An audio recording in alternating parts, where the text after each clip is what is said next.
আসসালামু আলাইকুম। কেমন আছেন সবাই? বিনুর বিশ্বে আপনাদের সবাইকে জানাই স্বাগত। আজকে বানাবো ইলিশ মাছের একটি নতুন রেসিপি, সেটা হচ্ছে দই ইলিশ, যেটা বানানোটা একেবারে সোজা, ঝটপট হয়ে যাবে। আর খেতে আমি বলবো না, এখন খেতে কেমন হবে সেটা আপনারা বানিয়ে খেয়ে আমাকে কমেন্ট করে জানাবেন যে খেতে কেমন হবে। আমি জানি আমাকে গালাগালি শুনতে হবে না, বরং থ্যাংক ইউ বলবেন যে এত ভালো একটা রেসিপি আপনাদের সঙ্গে শেয়ার করলাম। চলুন তাহলে রেসিপিটা শুরু করা যাক।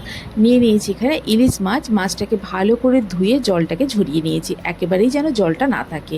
এবারে দিয়ে দেবো এতে মশলাপাতি, সেটা হচ্ছে খুব সামান্য নুন দেবো এতে, আর দিয়ে দেবো সামান্য একটু হলুদ গুঁড়ো, আর দেবো একটু লঙ্কার গুঁড়ো।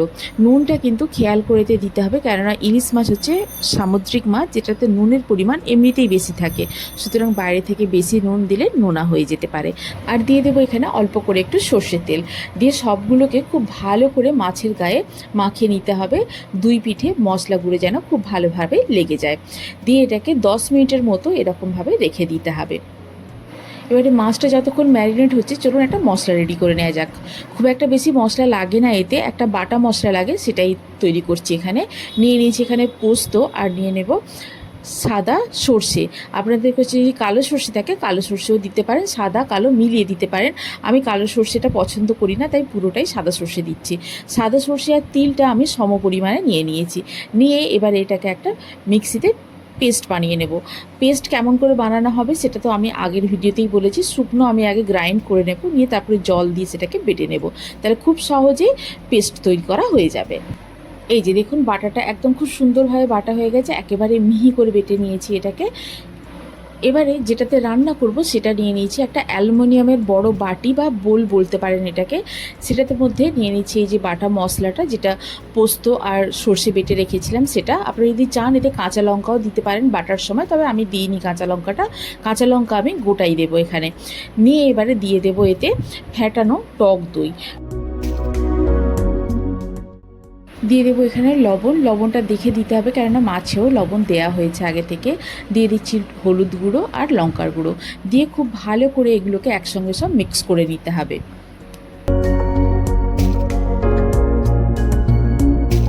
যে মশলাটা মিক্স করা হয়ে গেছে আমার, এবারে এতে দিয়ে দিচ্ছি আগে থেকে ম্যারিনেট করে রাখা ইলিশ মাছের টুকরোগুলোকে।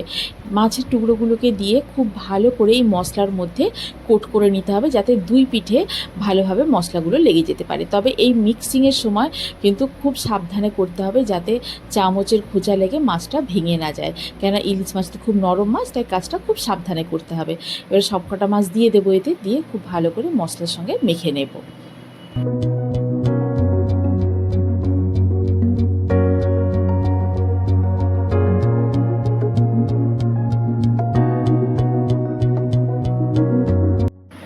এই যে মাছগুলো সব মশলার মধ্যে দিয়ে দিয়েছি, আর মশলাটা খুব ভালো করে মাছের সঙ্গে কোট হয়ে গেছে। এবারে দিয়ে দেবো এতে কাঁচা লঙ্কা। আমি এখানে 3টে কাঁচা লঙ্কা দিয়েছি। কাঁচা লঙ্কাগুলো মাঝখান থেকে ভেঙে দিয়েছি এইভাবে। আপনারা আপনাদের টেস্ট অনুযায়ী কাঁচা লঙ্কা বাড়াতে বা কমাতে পারেন। এবারে দিয়ে দেবো এতে বেশ খানিকটা সর্ষের তেল। সর্ষের তেলটা দিয়ে আর মাখানোর কোনো দরকার নেই, একেবারে ঢাকনা দিয়ে দেবো এটা। আমি এটা একটা অ্যালুমিনিয়ামের বোলে তৈরি করছি, আপনারা যদি চান স্টিলের টিফিন বক্সেও তৈরি করতে পারেন। এবারে গ্যাসটাকে অন করে নিয়ে নিচ্ছি এখানে আমি একটা প্যানের মধ্যে দিয়ে দিয়েছি বেশ খানিকটা জল। আমি এখানে যে ফ্রাই প্যানটা নিয়েছি ননস্টিকের, এটা কিন্তু নষ্ট হয়ে যাওয়া ফ্রাই প্যান, ভালো ফ্রাই প্যান কিন্তু নেবেন না। তাতে কি হবে, যে কোটিংটা থাকে এতে, ট্যাফলনের কোটিং যেটা থাকে সেটা কিন্তু নষ্ট হয়ে যেতে পারে। এটা আমার খারাপ হয়ে গিয়েছিলো, বাড়িতে পড়েছিল, তাই নিয়েছি। আপনারা চাইলে এরকম কোনো কড়াই নিতে পারেন। দিয়ে এবারে দিয়ে দেবো এতে একটা স্ট্যান্ড, যে গরম হাঁড়ি রাখার যে স্ট্যান্ডটা পাওয়া যায় সেটা। স্ট্যান্ডটা আমি উল্টো করে দিয়েছি, কেননা আমার কড়াইয়ের যে ডেপথটা আছে অত বেশি নেই। আর স্ট্যান্ডটা দিলে যে টিফিন বক্সটা বা এই যে বোলটা দিচ্ছি সেটা অনেকটা উঁচুতে উঠে যাবে, তাই এটাকে আমি উল্টে দিলাম। আর স্ট্যান্ডটা দেওয়া কিন্তু খুব জরুরি, দিতেই হবে। দিয়ে এবারে এতে যে বোলের মধ্যে মাছটা আমি মেখে রেখেছিলাম সেটা এটা বসিয়ে দেব। দিয়ে গ্যাসটাকে অন করে দেব। গ্যাসটা একেবারে হাই ফ্লেমে করে দেব, যাতে জলটা খুব ভালো করে ফুটে উঠতে পারে। জলটা ফুটে উঠলে এবারে এটাকে কভার করে দেবো একটা ঢাকনা দিয়ে। আর ফ্লেমটা আমি কিন্তু এখন হাইতেই রাখবো, যাতে জলটার ভাপটা খুব বেশি তৈরি হয়, কেননা এটা তো ভাপেই রান্না হবে। খুব বেশিক্ষণ লাগে না এটা রান্না হতে, প্রায় 20 মিনিট থেকে 25 মিনিটের মতো লাগে রান্না হতে। একবার 10 মিনিট পরে খুলবো, এটাকে খুলে ঢাকনাটা খুলে মাছগুলোকে ভালো করে উল্টে পাল্টে দেবো, দিয়ে আবারও কভার করে আবারও 10 থেকে 15 মিনিট রান্না হতে দেবো।